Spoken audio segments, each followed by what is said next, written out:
Hello students, welcome to JCI Jyoti Coaching Institute. Myself Amlan Jyoti Nath. মই তোমালোকৰ মেথছৰ ক্লাছটো কৰিম। আমি লাষ্ট ক্লাছত ক্লাছ 7 ৰ যে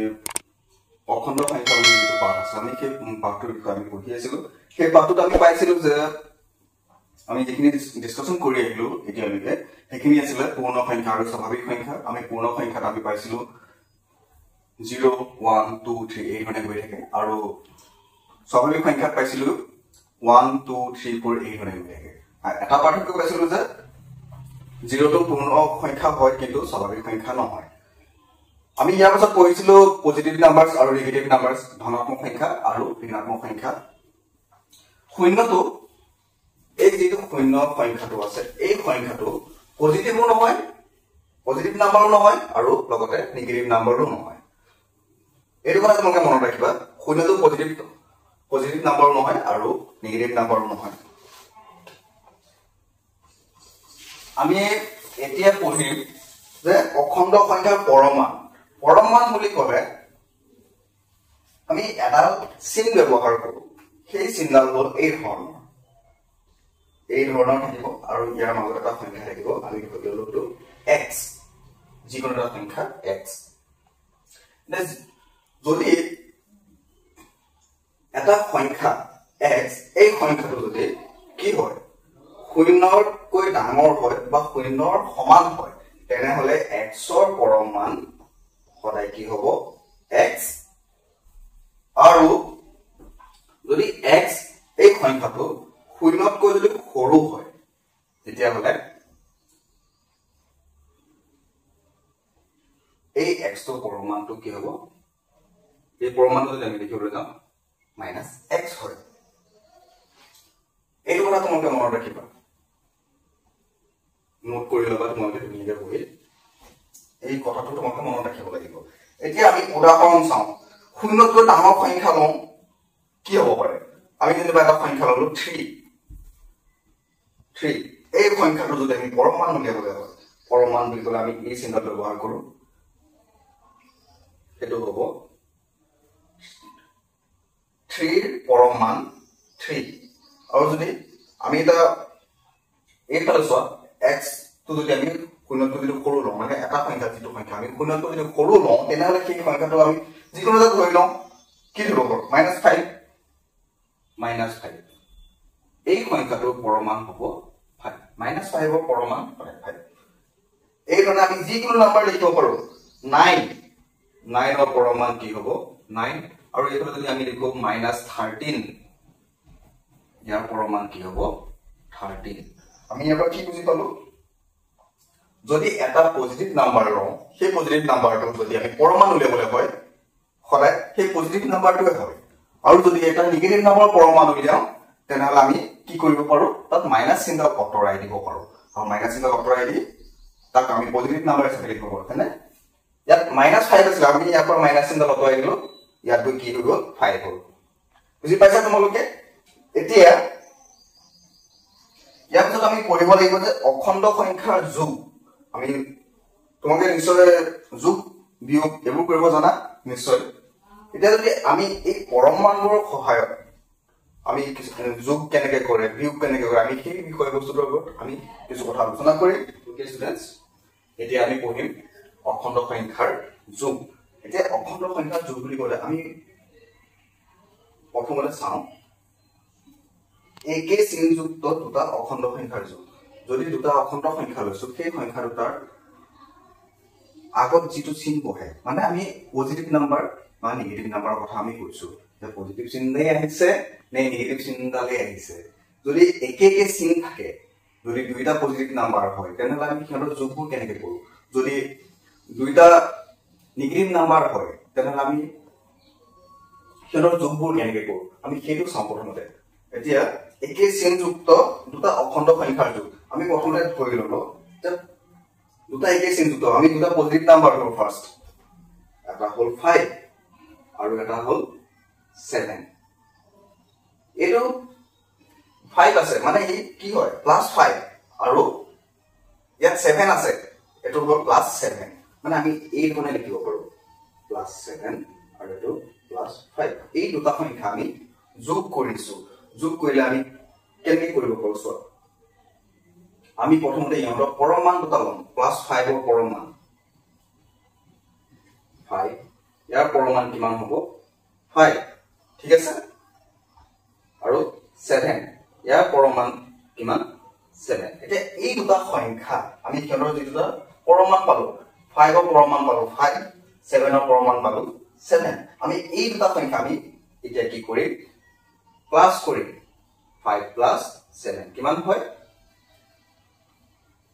12 ঠিক আছে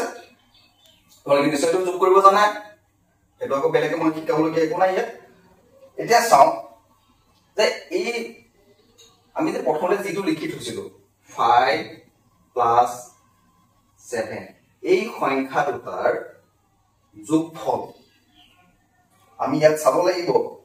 যে পৰম মান কেইটাৰ ভিতৰত আটাইতকৈ ডাঙৰ কোনটো সংখ্যা আছে 7 আছে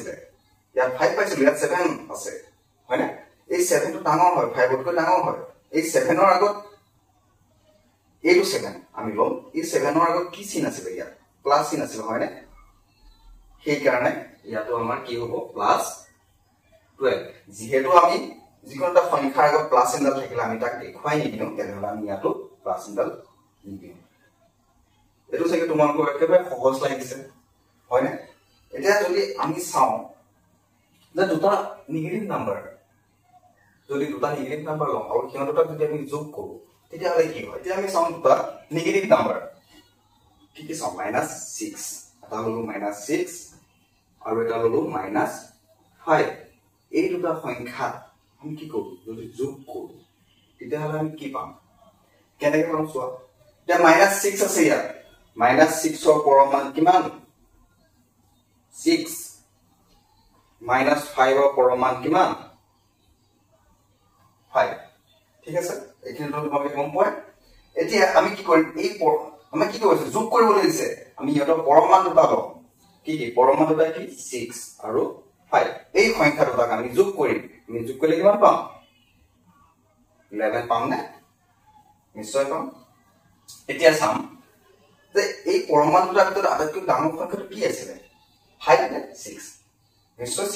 6 তো 5 তকৈ ডাঙৰ হয় আৰু এই 6 টোৰ কাৰণে আমি সমান্তৰাল কিফালে চাইছো কি চিন আছে মাইনাস চিন আছে হয় নে তেনেহলে আমি 11 ৰ আগত এই মাইনাস চিনটো আছে আমি ইয়াত বহাব লাগিব মানে আমি এই দুটা সংখ্যাৰ চাম এই সংখ্যা দুটাৰ ভিতৰত আটাইতকৈ ডাঙৰ যেটো পৰমান পাইছো তাৰ এগেইনষ্ট তাৰ বিপৰীতে কি চিন আছিল মাইনাস চিনডাল আছিল এখানে আমি ইয়াত মাইনাস চিনডাল বহাই দিম এই ধৰণে আমি ইয়াত বহাম আমি ইয়াত লিখিম -6 plus -5 equal -11 বুজি পাইছা নিশ্চয় এতিয়া আমি আন দুটা সংখ্যা লম বেলেগ দুটা সংখ্যা লম কি কি লব পাৰি -7 plus -3 এই দুটা সংখ্যাৰ আমি যোগ কৰিব লাগে -7 plus -3 এইটো আমি যোগ কৰিম তে -7 ৰ পৰমান কি হ'ব 7 -3 ইয়াৰ পৰমান কি হ'ব 3 ঠিক আছে তে আমি এই দুটা সংখ্যা যোগ কৰি 7 plus 3 ইকুয়াল কিমান 10 এতিয়া আমি এইটো আকৌ লিখি লম ইয়াত -7 plus -3 ইকুয়াল আমি ইয়াত লিখি লৈছো 10 আমি যেটো ইয়াত 10 পাইছো আমি ইয়াত 10 টো লিখি লৈছো এতিয়া আমি চাম এই দুটা সংখ্যাৰ ভিতৰত আটাইতকৈ ডাঙৰ সংখ্যাটো কি আছিল এই দুটা পৰমাণুৰ ভিতৰত 7 টো ডাঙৰ 7 ৰ এগেইনষ্টত কি চিন আছে মাইনাস চিন আছে হয় না তাহলে আমি এই মাইনাস চিনটো আমি ইয়াত বহাই দিম এই ধৰণে আমি অখণ্ড সংখ্যাৰ যোগ কৰো যদি একেই চিন যুক্ত সংখ্যা হয় একেই চিন যুক্ত দুটা অখণ্ড সংখ্যাৰ যোগ আমি এই ধৰণে কৰো এতিয়া আমি নেক্সট পঢ়িম যে যদি দুটা বেলেগ বেলেগ সংখ্যা হয় দুটা বেলেগ বেলেগ সংখ্যা থাকিবই মানে আমি মইটো বুজাব বিচাৰিছো যে দুটা বেলেগ বেলেগ চিনযুক্ত সংখ্যা দুটা বেলেগ বেলেগ চিনযুক্ত সংখ্যা হলে আমি কি কৰিম চোৱা দুটা বেলেগ বেলেগ চিনযুক্ত সংখ্যা যদি আমি লওঁ আমি এটা সংখ্যা ধৰিলো 7 এইটো প্লাস 7 নে আৰু এটা সংখ্যা আমি যদি ধৰো কি হ'ব -3 ধৰিছো ঠিক আছে এই দুটা সংখ্যা আমি কি কৰিব লাগে যোগ কৰিব লাগে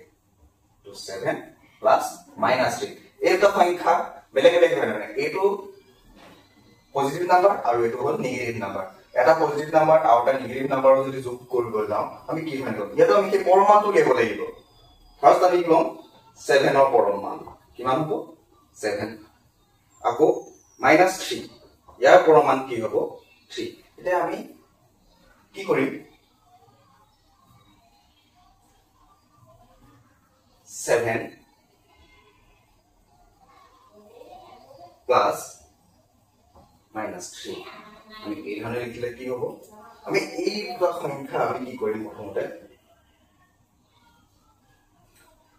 বিয়োগ কৰিম বুজি পাইছা বিয়োগ কৰিম আমি ইয়াত বিয়োগ কৰিলে কিমান হ'ব 7 ৰ পৰা যদি আমি 3 যদি মাইনাস কৰো আমি কিমান পাম 4 পাম নে 4 পাম না পাম যদি বেলেগ বেলেগ চিন যুক্ত হয় তেনেহলে আমি যদি ইয়াত প্লাস চিন থাকে আমি ঘৰৰ এটা কি কৰিম মাইনাস কৰি দিম এতিয়া ইয়াত 4 পালো এটা চাওঁচোন ইয়াত প্লাস চিন নে আহিব না মাইনাস চিন আহিব তে এই দুটা সংখ্যা এই দুটা পৰমাণু 7 আৰু 3 ডাঙৰ কোনটো 7 7 ৰ এগেইনষ্টত কি চিন আছে প্লাস চিন এখানে আমি ইয়াত প্লাস চিন দাল থাকিব আৰু আমি প্লাস চিন দাল লিখি থোৱা কাৰণে লিখিম বুজি পাইছা আমি আন এটা এক্সাম্পল ল'ব পাৰো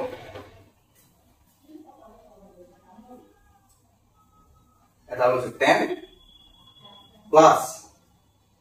minus 14 তে এই দুটা এটা পজিটিভ নাম্বার আৰু এটা নেগেটিভ নাম্বাৰ ইমান দুটা যদি আমি যোগ কৰো তেতিয়ালে কি হ'ব 10 ৰ পৰমাণু কিমান 10 minus 14 ৰ পৰমাণু কিমান 14 যেটো দুটা বেলেগ বেলেগ চিনযুক্ত সংখ্যা হয় তেনেহলে আমি কি কৰিব লাগিব বিয়োগ কৰিব লাগিব ডাঙৰ যেটো পৰমাণু আছে সেই ডাঙৰ পৰমাণুৰ ওপৰত আমি সৰু পৰমাণুটো আমি বিয়োগ কৰিম কিমান হ'ব 14 - 10 ইকুৱেল কিমান হ'ব 4 তে আমি এই সংখ্যাটো আকৌ লিখিলো ইয়াত 10 plus -14 ইকুৱেল আমি ইয়াত যেটো সংখ্যা পাইছো আমি সেই সংখ্যাটো ইয়াত লিখিলো আকৌ এবাৰ 4 এতিয়া আমি চাম তে এই দুটা পৰমাণু যে পাইছিলো 10 আৰু 14 এই 10 আৰু 14 ৰ আটাইতকৈ ডাঙৰ সংখ্যাটো কি 14 হয় নিশ্চয় এই 14 ৰ এগেইনষ্টত কি চিহ্ন আছিল মাইনাস চিহ্ন আছিল গতিকে আমি ইয়াত কি কৰিম আমি ইয়াত মাইনাস চিহ্ন বহাই দিম এই ধৰণে আমি অখণ্ড সংখ্যাৰ যোগ যদি দুটা বেলেগ বেলেগ চিহ্নযুক্ত সংখ্যা হয় আৰু যদি দুটা একে চিহ্নযুক্ত সংখ্যা হয় আমি এই ধৰণে কৰিব পাৰো আজি ক্লাছত আমি যিখিনি পঢ়িলো তোমালোকে নিশ্চয় ভালকে পঢ়িবা আৰু নেক্সট ক্লাছত আমি যিখিনি বাকি ৰৈছে আমি সেইখিনি আকৌ পঢ়ি যাম আজিৰ ক্লাছটো ইমানতে সমাপ্ত হ'ল ধন্যবাদ